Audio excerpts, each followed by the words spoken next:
Hello and welcome to We Never Met, the podcast where I have interesting strangers on every single week. And we are back now after a hiatus with a very talented photographer, Andrew Feller. To start off, I guess, how have you been doing these past couple of months? Because, you know, obviously it has been an issue with COVID-19 and quarantine, and you are a photographer, which is a medium worth a lot of, you know, you got to be there a lot of the time to take pictures. Yeah, I am in that people business, which it's been complicated, but we're doing fine. I feel bad sometimes because I kind of referring to a lot of the stuff going on as kind of like these like COVID silver linings. I've kind of really taken this time to do most of the things that we say, like, oh man, I wish I had time for, well, I'm going to do that. Sure. So it's kind of leaning into that pivot of kind of changing the things that I wanted to change and reorganizing. And I'm cleaning a lot because I am actively shooting still. So I am taking on photo assignments and going out and doing things. And I started with a lot of my own personal assignments or self assignments or personal projects. Right. And so with past experience working in clean manufacturing facilities and like active medical floors at hospitals, I kind of know a lot of the ins and outs of having to keep equipment like non-contagion type stuff. Sure. And so just adapting that and being able to go out and still keep working in quotes in some capacity has been was actually a pretty easy transition. The hardest part of all of that was the uncertainty of things for a while of like, I don't know if I want to participate in thing XYZ for whatever reason. But keeping busy. Actually, the first week I kind of set out and started a Curbside Portrait series with small businesses because I'm not a family like wedding photographer. Sure. I've done that type of stuff, but it's not what I do. But a friend of mine in the wedding realm, she was doing these porch sessions where they would do families on the porches. And I was like, oh man, I wish I could do that for businesses. And wait a minute, why can't I do that for businesses? So I called a bunch of friends that are small business owners in the area and said, hey, I'm just going to come do this. And they're like, what's the catch? I'm like, I am just going to come do this.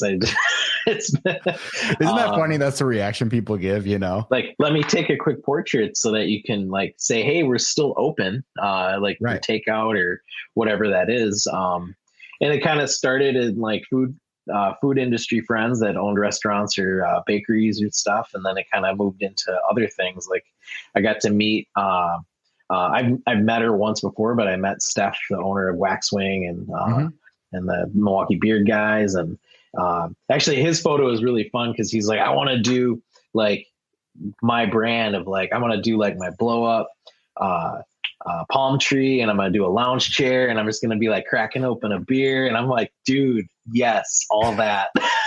Yeah. Jeff is awesome. I've actually had him on the podcast. Oh, that's right. Yeah. Jeff was a riot. The fun thing is like when you got kids running in and out of screens, I have dogs that sure like sense the Zoom meeting is in motion. And so they're like, oh, I need to make noise now. Right. It's so bizarre. I work remotely, and every time it seems like whenever I have a meeting, I have to close this door behind me. And that is the time like my cat wants to be in here, you know, so he's scratching at the door. Oh man. I'm just like, go somewhere else for an hour. Yeah. I got a pit bull and like we jokingly call him like just a purebred Kentucky dog because he's a mutt. He's we got him the litter that we got him with a friend, and a litter. Dogs don't have litters. Wait, is it? I can't remember. Do. I think that is, maybe it is a litter of puppies. Yeah. Anyways, a friend that runs a rescue got a box of puppies from down there. Like either Kentucky or Tennessee, but one of the other people that adopted one of the dogs did one of those DNA tests, and there's like 20 dogs and stuff, and I'm like, yep, yeah, that just makes sense. Seems about right. To describe him physically, he's like a He's like a miniature golden shepherd with jet black fur, big brown eyes, and a black tongue. To give a character reference, he kind of looks, or like a cinema character. He kind of, if you imagine like the Harry Potter Grimm, Sirius Black, that's pretty much like on brand. That's a pretty cool looking dog then. Yeah, he's kind of cool. And then the other guy, he's like a big blue bowling ball pit bull. Doesn't quite know his size, and he was just running under my desk, shoving my chair off to the side because he just like, I want to go here because there's a vent under my desk and he wants the air. But anyways, do they ever like accidentally break any of your stuff? Like you have your equipment at home. They're pretty good about my equipment. If there's in our basement area, which is where my office is, the vents run underneath the floor. Like there's like it's a 1959 house. So it's like, they just like cut down and like laid the ductwork underneath. And so, one of the vents, if I lay like one of my stand bags across it, Henry, my pit bull, gets upset because that's where he because the vent gets warm. He likes to lay on that because my pit bull's basically a big cat. In so many ways. He's snoring right now. So he likes to find like a warm spot to sit on. So he'll find that vent spot and like just like, that's why he's trying to get under my desk. He'll find a spot we'll walk in the room and it'll be like in the sunshine. It'll be like 80 degrees outside, and like, if you don't know, pit bulls can't really regulate their heat or their temperature really well. So he'll be like on his side, like full tongue out, panting, like roasting in the sun. We'll call him a baked potato because he's a silver gray coat, which is called a blue hair. So we call him a baked potato at that point because he looks like he's wrapped in foil. But yeah, he'll get upset and he'll like try to nudge, like if I got a case or something in the way, he'll literally nudge it out of the way. Because it's like, that's my spot. And so that having these two, I've always worked from home, like when I'm not out doing a shoot. But my wife is working from home, and she's like, "How do you deal with these two?" I'm like, "What do you mean? This is just how they are." She's like, "No, Henry will literally." If she closes her office door because she's on a call, he'll literally bomb blast through the door. Like it'll be a battering ram in. Yeah, it'll be latch, and he will like headbutt through. He's like, "Mom, I got to show you something." Oh, that's so funny. Yeah, dogs are great. Yeah. So with your photography in sort of during this time, you also did a nurse appreciation sort of photo shoot as well. Yeah. That was so. I had things that I wanted to do like immediately, and I even wrote it on the post that I did with it, is like, we can debate anything we want to debate, but the reality is there are people that are on the front line of whatever issue, and they're going to be the ones facing whatever decision we make, and that's kind of to say, like, whether you believe COVID's a hoax or not is irrelevant. The nurses still are there, right? And they're still taking care of anybody that comes in. And so from day one, I reached out to a couple of ad agency friends because I know there's a couple of agencies in town that have healthcare clients that are within reach. And so a friend of mine that I made at PBS introduced me to this nurse named Becky, who is like this awesome human being that like I can't wait to work with again on another project.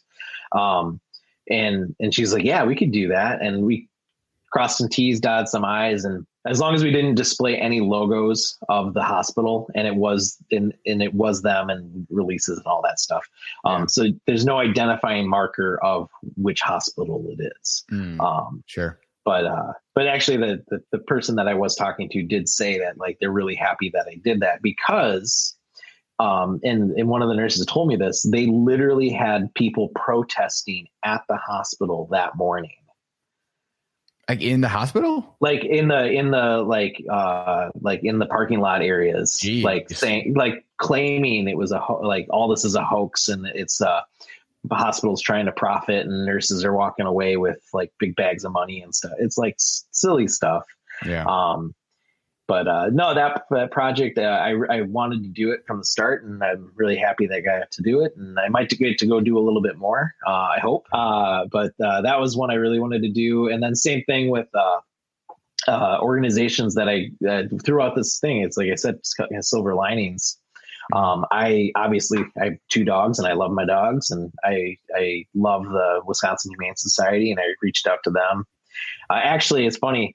I did a series of little videos of like ways you can help small businesses, of like how to do. Yeah, I saw one on reviews and stuff. Yeah. And how to do how to do online reviews. And so then I saw a post by the Humane Society calling for donations, and then help with their foster program. So then I grabbed Henry, I put him on my desk and had it like a TikTok video. If you're on TikTok, like Tatum. I'm not on TikTok, he's a TikTok dog, and he's hilarious. But his dad does there's dog dad does like a voice as though Tatum's talking. So I did that with Henry, where Henry was telling everybody to go to the Humane Society website and donate. And I sent it to Ann Reed at the Humane Society, and we started that conversation. And I was like, I'd love to come document some of the stuff you guys are doing with all that. And she's like, sure, and connected me to all their internal people for that. And so I got to do, I went for 3 days, followed them on doing food drops, where they take literally just take food to people in need who don't have any other means and need food for their animals. I went to the spay neuter clinic and documented the intake of a couple of animals that were going to go get spay and neuter, which if you don't know, it's like, I don't quote me, but I think it's the least expensive way to get your dog spayed or neutered, or cat. Oh, really? In town. And it's a service they provide. And I think, don't quote me, I think they have a donation-based version as well. But the people that were working there were fantastic. And then the other one that was amazing was I got to document a dog on his last journey of the foster program, where the foster family dropped him off or her off. Her name is Nala. Dropped her off, and then was doing like the last like checks and all that kind of stuff. Because that's a program that I knew they did, but I didn't fully understand. The Humane Society has a network of fosters for that dog, and specifically had a couple of medical issues that took I think like 3 months of rehab. And so this family basically took care of that dog for 3 months so that it would have a chance to find a forever home. And that's something that people might not know the Humane Society does. And I got to follow them around and do that. And then, and then just kind of rolled in with the curbside thing. I actually did a stint, an offshoot of that with Milwaukee Downtown. I've seen some of those. Kind of in partnership with they're doing a new mural installation. So I got to do them. If you're not familiar with Milwaukee Downtown, it's actually a really great organization. And they, like, from the get-go is all like, how can we support the businesses that exist with there? And so then the offshoot I did was more of public services. So photographed their beat cop, photographed an MCTS bus driver, which I said this to them. I'm like, you're like playing to that like 6-year-old kid in me that's like, oh man, I love big trucks. So I got to photograph a wonderful woman named Willie, who's been a bus driver for 19 years.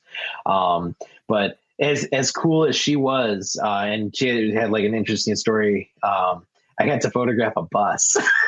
Just like that was just cool to me. I also got to photograph a bunch of guys who are public works sanitation workers. So I did a portrait of them.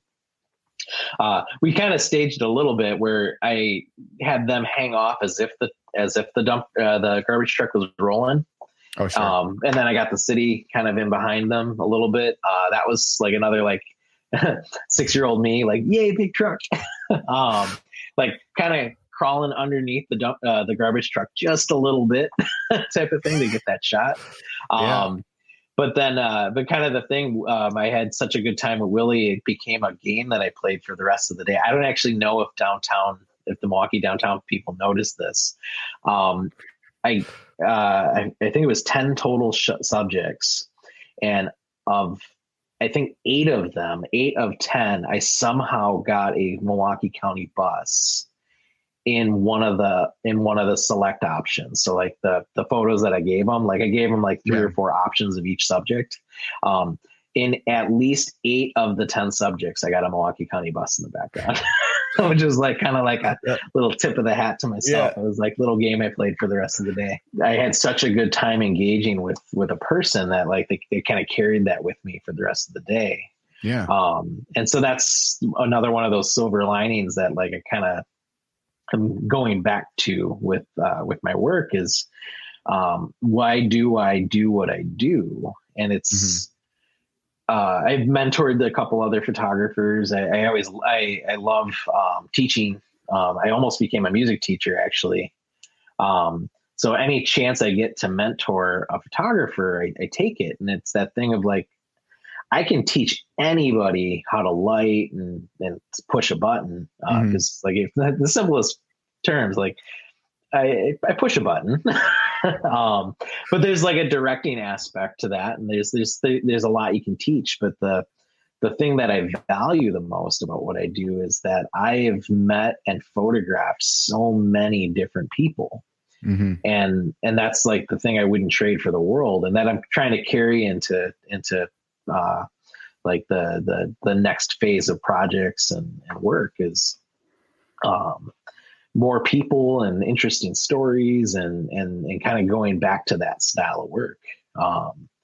Cause, I wrote this down I was talking to somebody about this is like in any given week, I could photograph a NASA scientist, an artist, a police officer, an activist, a poet, an author, all in the same week. Right. And a lot of the times I become friends with them too. Like, I do a lot of work with the Milwaukee Public Library, and through them, I got to photograph. And if you didn't know this, Milwaukee has a poet laureate, which I don't. I'm not real good at the definition of things, but I think it's fancy poet talk for like an artist in resident type situation. Okay. But her name is Dasha Kelly. She's an amazing human being. And through photographing her and meeting her through that project with a client, we become friends, and like that's kind of the end result of a lot of interactions I have is and I photographed a lot of folks that have been guests on your podcast too. It's like Zach, I met Zach Petrini at a bar photographing one of his bands, and we've just stayed in touch over the years. Actually, right before all this happened, I was renting a studio for a project, and I was like, "Hey, I got some extra time. I saw you're doing a tour. You want some promo shots?"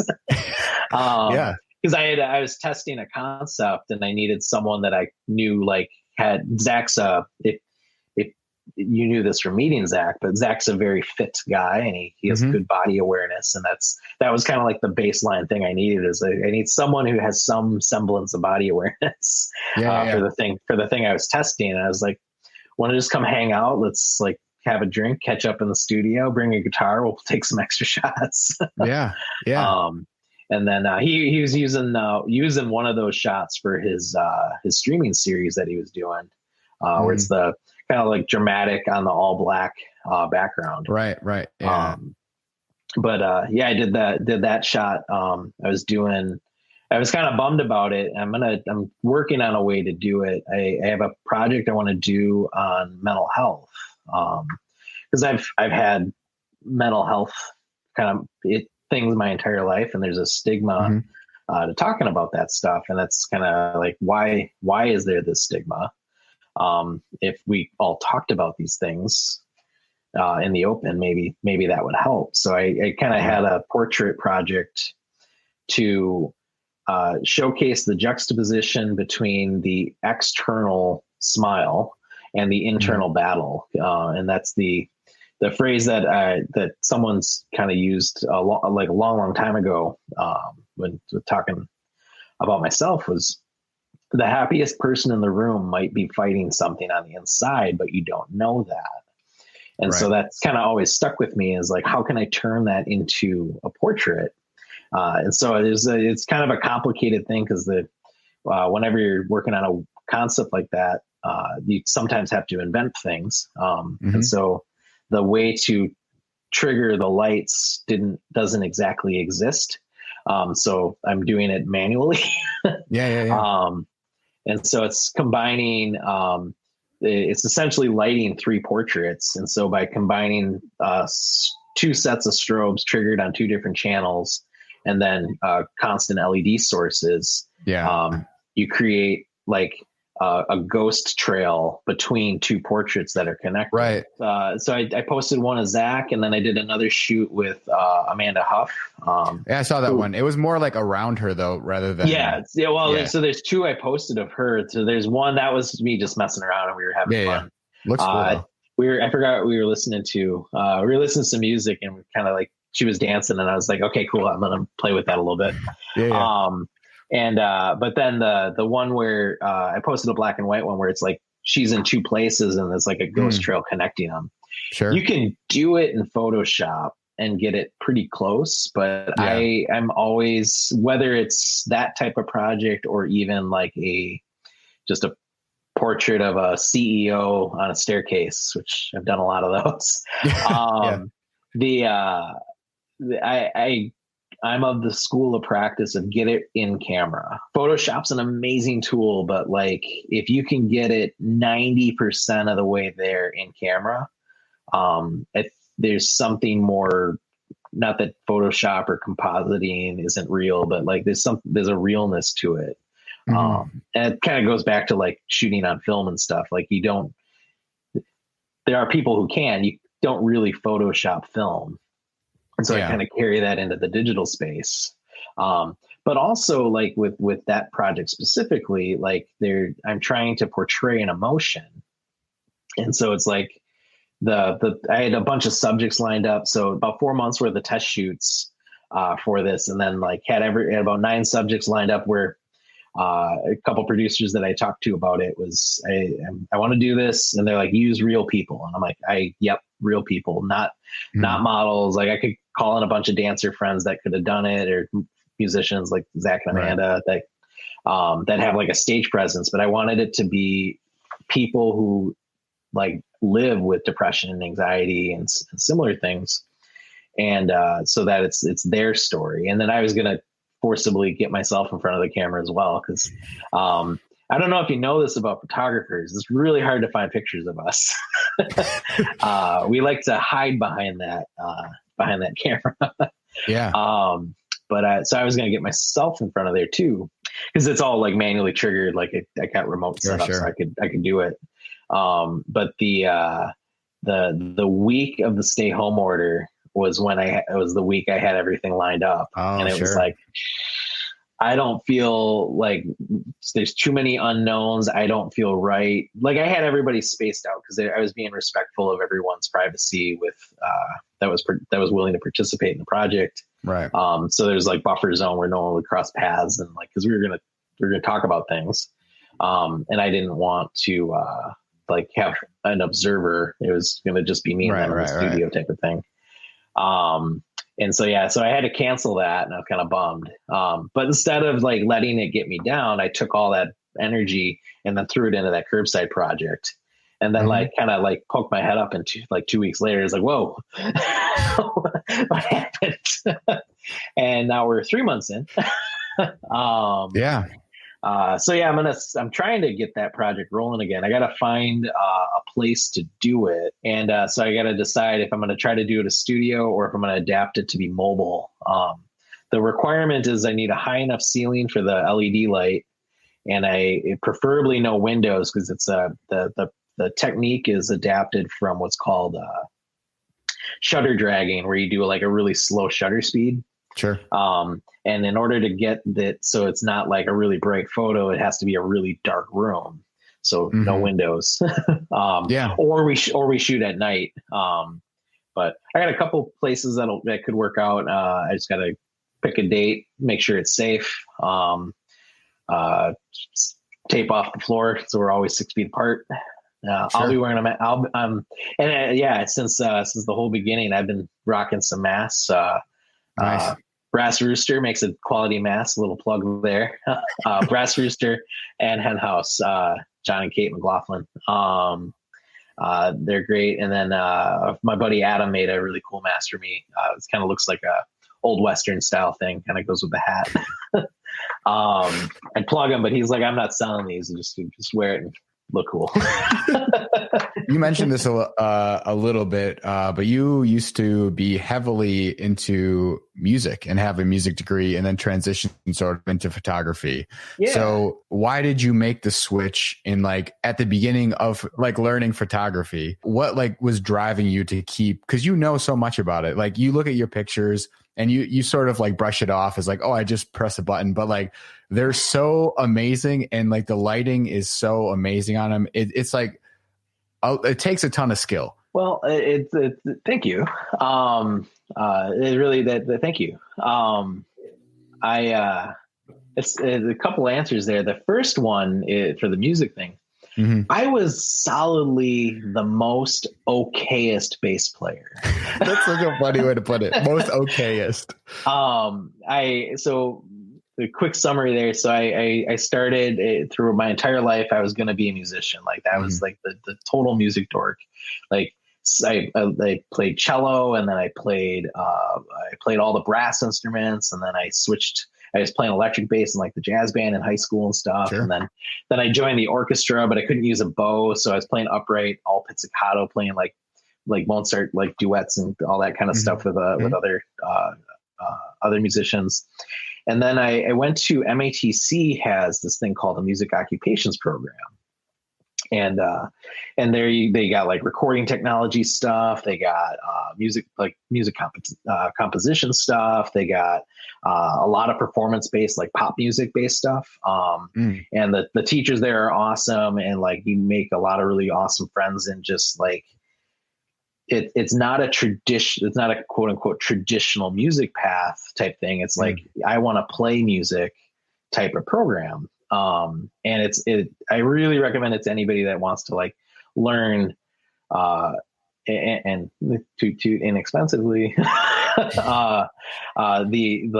get a taste for like the music biz, thing. So I went there, and then, this whole time I was like a hobby photographer. And then, one of the recording teachers there, cause they do like a recording studio class, was like, oh, you should really do video. Cause like it's really hard to make a living doing audio, let alone playing music. You should shoot video. So then I switched from shooting film photography and bought a digital SLR that did video. And this is not to date me. This is when digital SLRs that did video were new. So this is a while ago. It did HD video.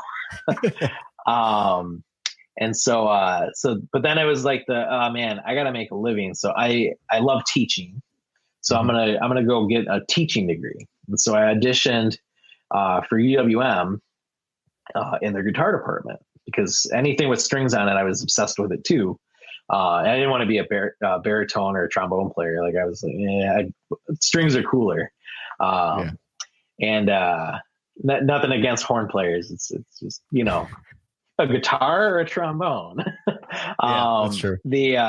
So I auditioned for the guitar department. And so the jazz guitar professor at the time, his name is Don Linke. He's amazing. If you ever get to see someone play locally, like look that guy up. He's an amazing guitar player. And just another just quality human being. I should reach out to him and just like touch base, because it's been a while. He still plays. Like he was at 88.9's, one of their streamed lunch things, lunch hour things.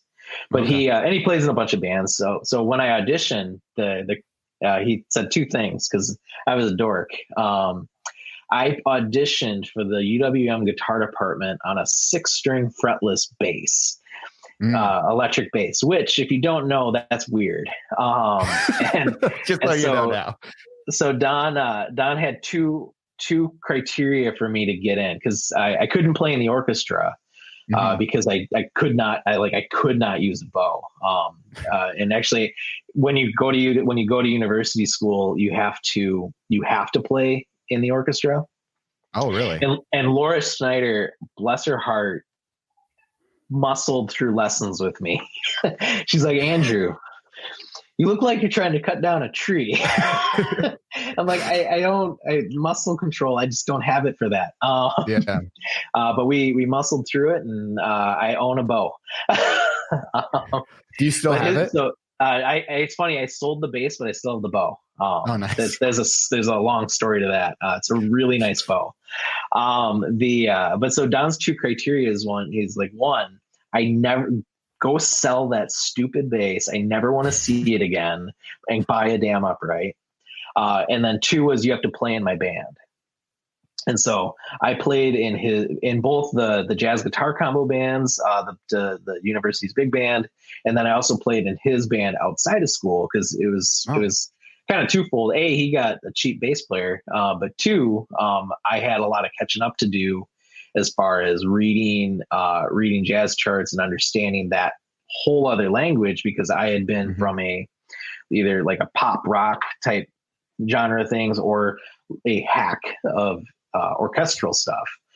So like for jazz, I was way behind. And so I can credit him a little bit for the whole photography thing, because it was my junior year of college. And he's like, Andrew, one day you told me you wanted to be the most badass bass player in town. He's like, I got to be honest, you're not there yet. And I was like, you know what? I don't want to be the most badass bass player. I'm okay being the most okayest bass player. He's like, great. I'm going to go get a new bass player out of the band. But so it's his fault I do photography now. I left the lucrative world of live performance music for so that's kind of in a nutshell how it happened. Photography was always this hobby.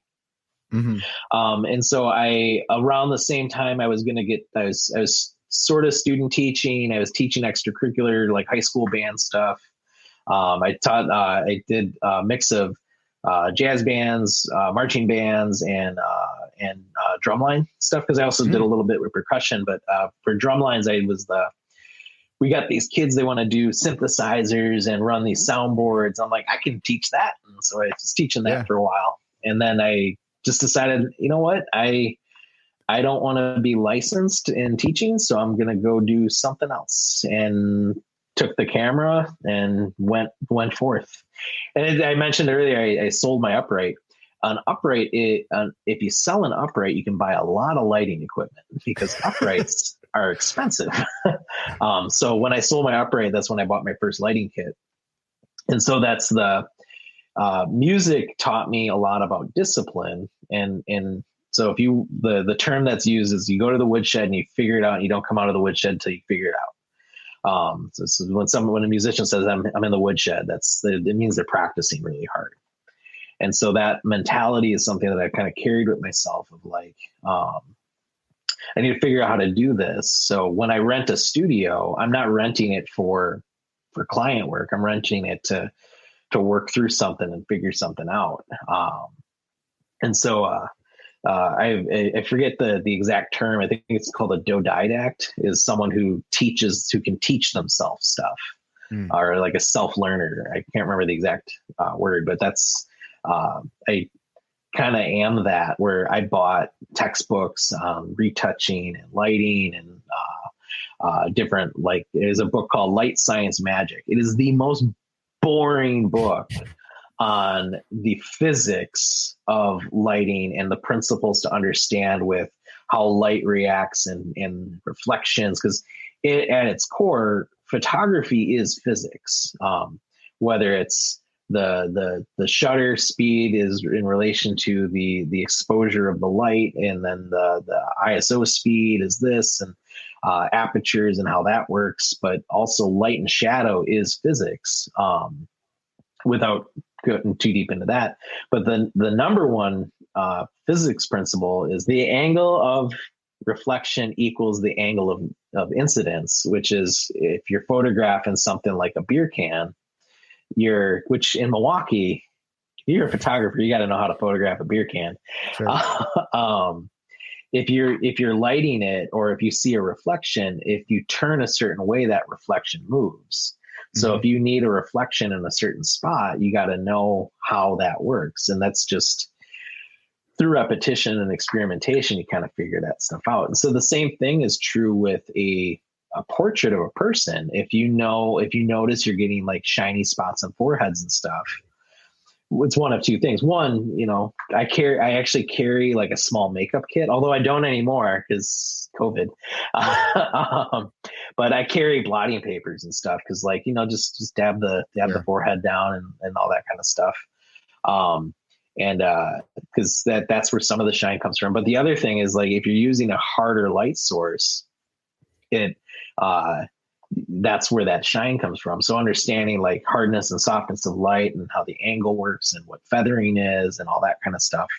It's just through like, I photograph a lot of things that will never see the light of day. Yeah. Because that's I'll take 1,000 photos to get one that I really love.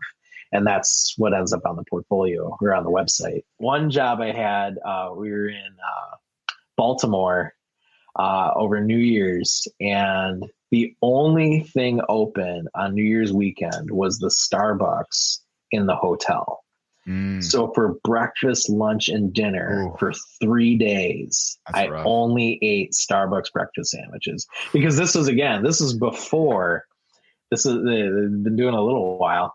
This is before like Starbucks had a full menu. Like they didn't have that. Yeah. They didn't have that sweet turkey wrap. They had a sausage and cheese breakfast sandwich, and then they had like the bacon and cheese breakfast sandwich.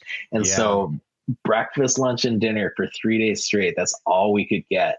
Because like we were downtown by the harbor. There was no grocery store within walking distance.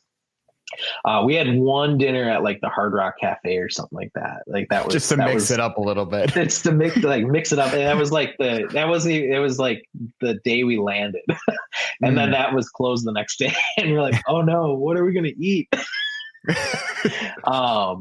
So that was fun. Actually, that was a really fun job. And that was kind of the reminder of thing like when I was still teaching. So I mentioned I taught drumline. And my teachers always said this, is that you respect every single person, no matter what their job is. And it's carry lessons of life with you. And so in drumline, it was, we always taught that to our students, and I was taught it as a student, because drumline is generally an after school activity. And so the custodians at your high schools literally have the keys to the kingdom. And so if you are a marimba player and you got to get a marimba through the door at 6 o'clock before anyone is there to open the school, you'd be really nice to the janitor, custodian, the engineer. What schools all call them different titles, but you'd be really nice, because that person is going to be your best friend, because they're going to see you, recognize you, and they'll let you in to open and get your marimba out and load it onto the truck so that you can get on your way to Minnesota for the competition. And so carrying that for that job, we had to do, it was a concert thing, and it was a branded event. And so I walked up to the guy, never met him, this lighting guy, and I was like, sweet talked him a little bit. I'm like, hey, so it's a branded event. Can you change the lights to these colors? And he's like, yeah, man, I can do that. I'm like, sweet, that'd be great. I'm going to go up on stage. I'm going to go behind the drummer. I'll just like give you a signal. And sure enough, I go up there, do it. And bam, bam, bam. All the colors of the crowd got this awesome shot. And that was the shot they used for like a header image for something. But that's so it's like those types of lessons from the music always translated when it wasn't even a musical lesson. It's just love everybody and respect them. Which is a really simple thing. I was a janitor for 4 summers in between college, because it was like a full-time job that you could get, coming back. So, and I mean, it's just, I remember talking to a teacher once, and she was like, you always have to be nice to everyone, but be especially nice to the janitors, because they could do so many favors for you if you're just nice to them, and so many people aren't. No, that's the thing is like, I'm one of those people that, in my line of work, we get a lot of coffee, we get a lot of lunch. Hey, let's go have a lunch. Let's do a lunch meeting, or like we're out of town, and it's like the CEO of this thing or president of that thing, and like the art director, and we're getting dinner together afterwards. I'm never off, and if we're out to dinner and they treat any of the wait staff with any ounce of disrespect, the next if there's a next project that I kind of put that in there a little bit of like whether I want to work with you or not. Because if you don't have respect for a waiter or waitress at a restaurant, do you have respect for me? Right. Or do you have respect for anybody that is on my crew? Like, right. Everybody's important. I'm always flabbergasted by the fact that people just cannot be nice to other people. Well, and kind of like alluding to the state of things going on. I come from a place of it's more beneficial to understand than to be right or wrong. Right. You can understand something and still disagree with it.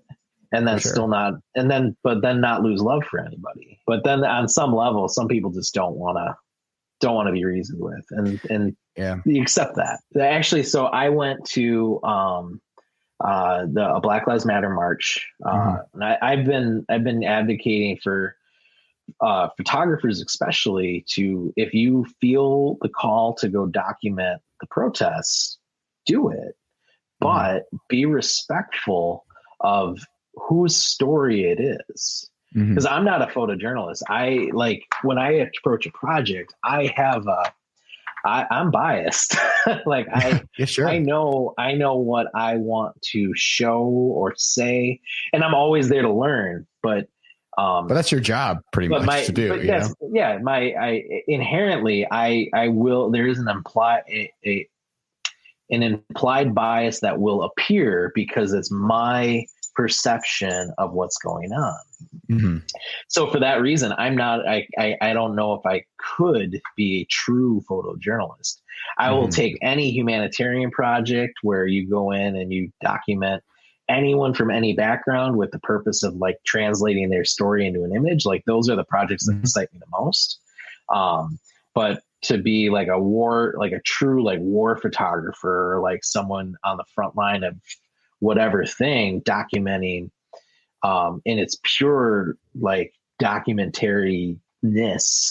I don't know if I have the discipline to not try to quote make a photo of like, hey, stand over here real quick and just like tip it. And I did that actually. So I attended one of the protests, and the things I learned there about the real experience that people have, like it was the whole thing of like examine the upbringing I had and my relationship to everything going on. I don't want to get into all of it, but all I can say is like, just go and be open to listening and hearing something that's going to make you uncomfortable. And that's it. That's all. I mean, that's literally all. You don't have to say anything. You don't need to respond. Just listen to what someone else is saying. Because the person I was there to photograph is this young poet named Unique, who would be a fantastic guest for your podcast. But she's working with Dasha Kelly, who I mentioned earlier. And so Dasha has this place called The Retreat, her and her husband, Kima. And inside of the retreat, they have this box and it says soap on it. And so they've been doing it. They've been doing it for years, unfortunately, where they at a Black Lives Matter protest, they bring this box out, and when the box goes down, someone stands on the box and everyone else is quiet, and they get to say whatever they need to say. And it doesn't matter who it is, or what they're going to say. That is their soapbox to stand down and be heard.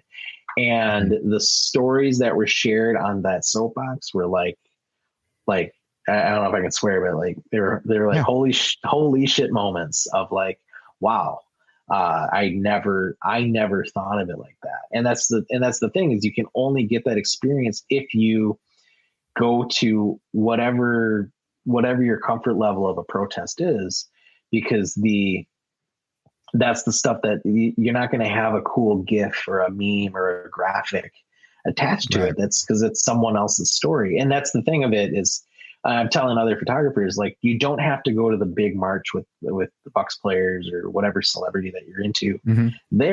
There are small vigils and community gatherings that are happening within your own community that you can go document if you truly value sharing that story. You have a website, andrewfeller.com. That's Feller. Yeah, I'm Andrew Feller on everything. I got lucky. How early did you have to get those on across platforms? The only one I don't have it on is Facebook. Because so I actually grew up down the road from another Andrew Feller. He was like 15 years old. He was like 15 years older than me, but yeah. Wow. That's so crazy. It's a weird, but and if you Google the name, like a bunch of people pop up, and if there's like a lawyer or something like that. But I got the URL. Yeah, I think on Facebook I'm like Andrew Feller 5 or something like that. Okay, the 5th one. Yeah, no, option 5. Anyways, awesome. Yeah, make sure you follow Andrew Feller on all the social media. Once again, your photos are amazing. So thank you. Go check out his website, and you will be amazed. I guarantee it. And I'll be like, thank you, and hide behind my camera some more. Yeah. All right. Thanks, man. This was great. Yeah. Thank you.